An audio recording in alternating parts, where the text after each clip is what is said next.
ଅନାମିକାର ନୂଆ ନୂଆ ବାହାଘର ହୋଇଥିଲା। ମୋ ବାପା ମା ମୋତେ ଧୋକା ଦେଇଛନ୍ତି। ଗୋଟିଏ ଛୋଟ ପିଲା ସହିତ ମୋର ବାହାଘର କରିଦେଇଛନ୍ତି। ତାଙ୍କ ମୁହଁରେ ଦାଢ଼ି ଅଛି ନା ସେ ମୋ ଠାରୁ ବଡ଼? ଅନାମିକା ସହିତ ଯେଉଁ ପୁଅର ବାହାଘର ହୋଇଥିଲା ତାର ନାମ ସଞ୍ଜୟ। ସଞ୍ଜୟ ଅନାମିକା ଠାରୁ 6 ବର୍ଷ ସାନ। ସଞ୍ଜୟକୁ ଯିଏ ବି ଦେଖିବ ସେ ହିଁ କହିବ ଅନାମିକାର ସାନ ଭାଇ ସଞ୍ଜୟ। ସେଥିପାଇଁ ଅନାମିକା ସବୁବେଳେ ଉଦାସ ରହୁଥାଏ। ତାର ମନ ସବୁବେଳେ ଭଲ ନଥାଏ। ଦିନେ ଅନାମିକା ଉଦାସ ହୋଇ ତାର ବେଡରୁମ୍ରେ ବସିଥାଏ। ସେହି ସମୟରେ ସଞ୍ଜୟର ଭାଇ ରାଜେଶ ସେଠାକୁ ଆସିଲା। କ'ଣ ହେଲା ଅନାମିକା, ଉଦାସ ଜଣା ପଡ଼ୁଛ? ଏକା ଏକା ବସି ବସି କ'ଣ ଭାବୁଛ? କିଛି ନାହିଁ ଭାଇ, ଘରେ ବସି ବସି ଖାଲି ବୋର୍ ଲାଗୁଛି। ଆରେ ସଞ୍ଜୟ ସହିତ ଯାଉନ ବାହାରେ କେଉଁଠାରୁ ବୁଲି ଆସିବ। ତମେ କ'ଣ ଜାଣିନାହ ଭାଇ ଯେ ସଞ୍ଜୟ ବାଇକ୍ କି ସ୍କୁଟି ଚଲେଇବା କିଛି ଜାଣିନାହାନ୍ତି। ଆଉ କ'ଣ ମୋତେ ସାଇକେଲରେ ବୁଲାଇବାକୁ ନେବେ ନା କ'ଣ? ଆରେ ହଁ, ସେଇଟା ତ ଠିକ୍ କଥା। ଠିକ୍ ସେହି ସମୟରେ ପୂଜା ସେଠାକୁ ଆସିଲା। ଆରେ ତମେ ଦୁଇ ଜଣ ଏଠାରେ ବସି କ'ଣ କଥା ହେଉଛ? ସେଇ ରୁମ୍କୁ ପୂଜା ଯେମିତି ଆସିଛି ରାଜେଶ ସେଠାରୁ ଉଠି ଚାଲିଗଲା। ଏହା ଦେଖି ପୂଜାର ମନ ବହୁତ ଖରାପ ହୋଇଗଲା। ଦିଦି, ଭାଇ ଆପଣଙ୍କୁ ଦେଖି ଏଠାରୁ ଚାଲିଗଲେ କ'ଣ ପାଇଁ? କାରଣ ତାଙ୍କର ମୋ ସହିତ ଭଲ ପଟେ ନାହିଁ। ନା ସେ ମୋ ସହିତ ଭଲ କରି କଥା ହୁଅନ୍ତି, ନା ମୁଁ ତାଙ୍କ ସହିତ ଭଲ କରି କଥା ହୁଏ। ବାହାଘର ତ ଖାଲି ସଞ୍ଜୟଙ୍କ ବାପା ଆଉ ମୋ ବାପା ତାଙ୍କର ବିଜନେସ୍ ପାଇଁ ହୋଇଛି। ଦିଦି, ଆପଣଙ୍କୁ ତ ବହୁତ ଖରାପ ଲାଗୁଥିବ ନା? ନାଇଁ ନାଇଁ, ମୋତେ କାହିଁକି ଖରାପ ଲାଗିବ?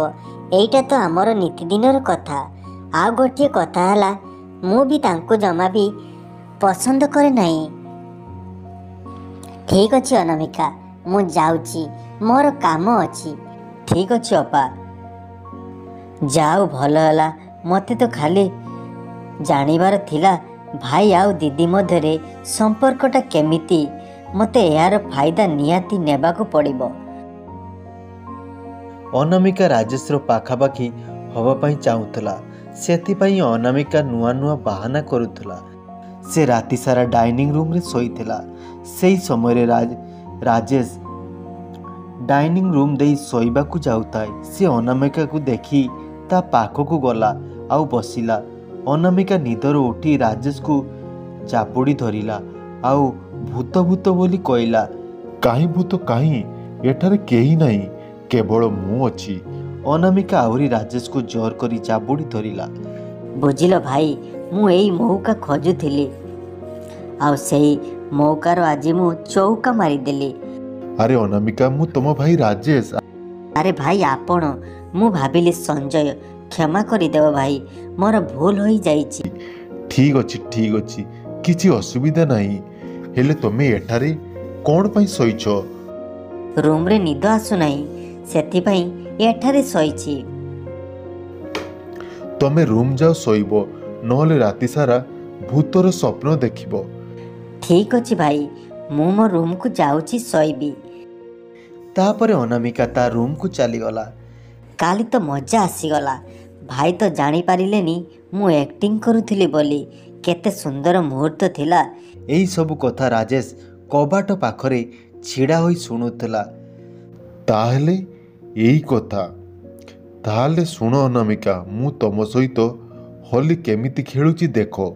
ରାଜେଶକୁ ବି ଅନାମିକା ପସନ୍ଦ ଆସିଯାଇଥିଲା, କିନ୍ତୁ ଦୁଇ ଜଣ ଏହିସବୁ କଥା ଜାଣିନଥିଲେ। ହୋଲି ଆସିଗଲା। ରାଜେଶ ରଙ୍ଗ ନେଇ ଅନାମିକା ପାଖକୁ ଗଲା। ହ୍ୟାପି ହୋଲି ଅନାମିକା। ହ୍ୟାପି ହୋଲି ଭାଇ। ଆରେ ଭାଇ, ବହୁତ ଖୁସି ଆପଣ ଜଣାପଡ଼ୁଛନ୍ତି।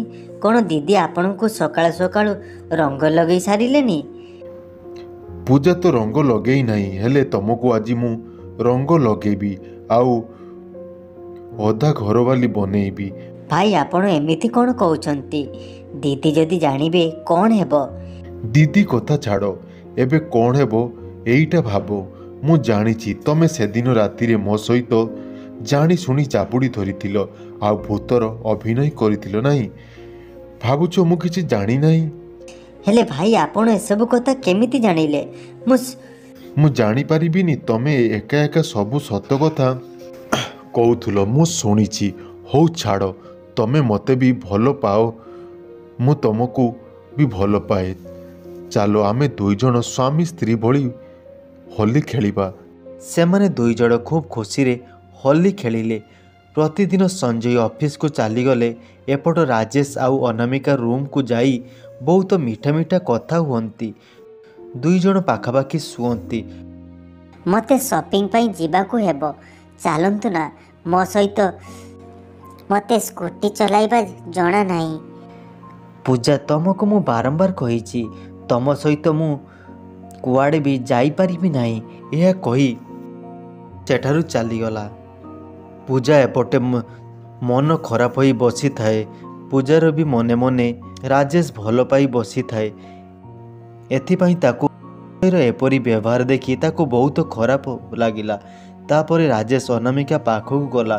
କ'ଣ ଅନାମିକା, କେମିତି ଅଛ? ବାସ୍ ଠିକ୍ ଅଛି, ଚାଲ ନା ସପିଂ ପାଇଁ ଯିବା। ଚାଲ, ମୁଁ ତମ ପାଇଁ ବହୁତ ଦାମୀ ଦାମୀ ଶାଢ଼ୀ ଆଣିଦେବି। ତମେ ଯାହା କହିବ ମୁଁ ଆଣିଦେବି। ତାପରେ ଅନାମିକା ରାଜେଶ ସହିତ ସପିଂ କରିବା ପାଇଁ ଗଲା। ଆଉ ରାଜେଶ ପଇସାରେ ଅନାମିକା ସପିଂ କଲା। ଅନାମିକା ରାଜେଶକୁ କେବଳ ୟୁଜ୍ କରୁଥାଏ। ତା ପାଖରୁ ସବୁ ପଇସାରେ ସେ ଏନ୍ଜୟ କରୁଥାଏ।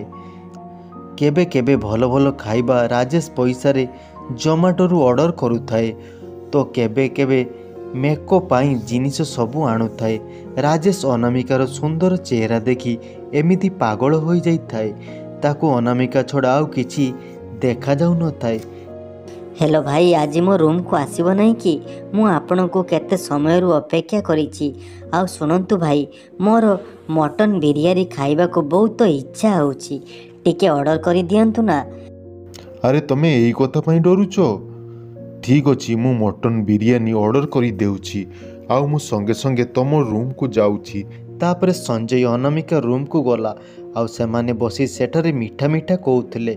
ବହୁତ ସମୟ ହୋଇଗଲା। ଜୋମାଟୋ ବାଲା ଖାଇବା ନେଇ କିଛି ସମୟ ପରେ ପହଞ୍ଚିଲା। ଆଉ ସେ ପହଞ୍ଚି ଘରର କଲିଂ ବେଲ୍ ବଜାଇଲା। ଅନାମିକା ସେମାନେ ମିଠା ଆଳପରେ ଏତେ ଭାସି ଯାଇଥିଲେ ରେ, ଘରର କଲିଂ ବେଲ୍ ସେମାନଙ୍କ କାନକୁ ଶୁଭା ଯାଉନଥିଲା। ବହୁତ ଥର ଜୋମାଟୋ ବୟ କଲିଂ ବେଲ୍ ବଜାଇବା ପରେ ପୂଜା ସେଠାକୁ କବାଟ ଖୋଲିଲା ଆଉ ଦେଖିଲା ଜୋମାଟୋ ବୟ ଛିଡ଼ା ହୋଇଛି। ନମସ୍କାର ମ୍ୟାଡ଼ାମ୍, ନିଅନ୍ତୁ, ଆପଣଙ୍କର ମଟର ବିରିୟାନୀ ପାର୍ସଲ ଥିଲା। ହେଲେ ଏହା କିଏ ଅର୍ଡ଼ର କରିଥିଲା?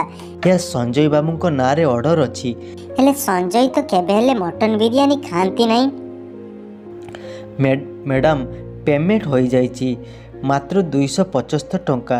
ଠିକ୍ ଅଛି, ତମେ ଯାଇପାର। ସଞ୍ଜୟ ବୋଧହୁଏ ଅନାମିକା ପାଇଁ ଏହି ମଟନ୍ ବିରିୟାନୀ ଅର୍ଡ଼ର କରିଛନ୍ତି। ତାପରେ ପୂଜା ଅନାମିକା ରୁମ୍କୁ ଗଲା। କବାଟ ଠକ୍ ଠକ୍ କଲା। କବାଟ ଠକ୍ ଠକ୍ ଯେମିତି ଶୁଭାଯାଇଛି, ରାଜେଶ ସଙ୍ଗେ ସଙ୍ଗେ ଲୁଚିଗଲା। ଯାଇ କବାଟ ଖୋଲିଲା। ଅନାମିକା, ମଟନ୍ ବିରିୟାନୀ ପାର୍ସଲ ଅଛି ତମର କି? ହଁ ଦିଦି, ମୋର। ଅନାମିକା ପାର୍ସଲ ଆଣି କବାଟ ସଙ୍ଗେ ସଙ୍ଗେ ବନ୍ଦ କରିଦେଲା। ତାପରେ ପୂଜା ପାର୍ସଲ ଦେଇସାରି ମନେ ମନେ ଭାବିଲା, ରାଜେଶ ତ ପାର୍ସଲ ଅର୍ଡ଼ର କରିଥିଲେ, ହେଲେ ରାଜେଶ ଗଲେ କୁଆଡ଼େ? ଆଉ ମୋତେ ଅନାମିକା ରୁମ୍ରୁ ରାଜେଶ ଯେଉଁ ପରଫ୍ୟୁମ୍ ମାରନ୍ତି, ସେଇ ପରଫ୍ୟୁମ୍ର ସ୍ମେଲ୍ ଅନାମିକା ରୁମ୍ରୁ ଆସୁଥିଲା। ମୋତେ ଲାଗୁଛି ଡାଲ୍ ମେ କୁଛ କାଲା ହେ, ମୋତେ ଯାଇ କିଛି କରିବାକୁ ପଡ଼ିବ। ତାପରେ ପୂଜା ପୁଣି ଅନାମିକା ରୁମ୍ ପାଖକୁ ଯାଇ କବାଟ ଲକ୍ କଲା। ଅନାମିକା କବାଟ ଖୋଲିବାରୁ ପୂଜା ରୁମ୍ ଭିତରୁ ଯାଇ ଦେଖିଲା ରାଜେଶ ଗୋଟିଏ କୋଣରେ ଛିଡ଼ା ହୋଇଛି। ତାପରେ ଏହା ଦେଖି ପୂଜା ଆଶ୍ଚର୍ଯ୍ୟ ହୋଇଗଲା। ତମେ ଏଠାରେ କ'ଣ କରୁଛ? ଛି ଛି, ତମକୁ ଖରାପ ଲାଗୁନି? ତମେ ଖାଲି ସକାଳକୁ ଅପେକ୍ଷା କର, ମୁଁ କ'ଣ କରୁଛି ଦେଖ। ସକାଳ ହେଲା। ପୂଜା ତାର ବାପାକୁ ଫୋନ୍ କରି ଡାକିଲା। ଇନ୍ଦ୍ରଜିତ ସକାଳେ ପହଞ୍ଚିଲେ। ଆଉ ସେ ସବୁ ତାଙ୍କର ଜମି ଜାଇଦାଦ ତାର ଝିଅ ମାନେ ପୂଜା ନାମରେ କରିଦେଲେ। ଆଉ ଅନାମିକା ଏବଂ ରାଜେଶକୁ ଘରୁ ବାହାର କରିଦେଲେ। ସଞ୍ଜୟକୁ ଗୋଟିଏ କମ୍ପାନୀରେ ଚାକିରି କରିଦେଲେ।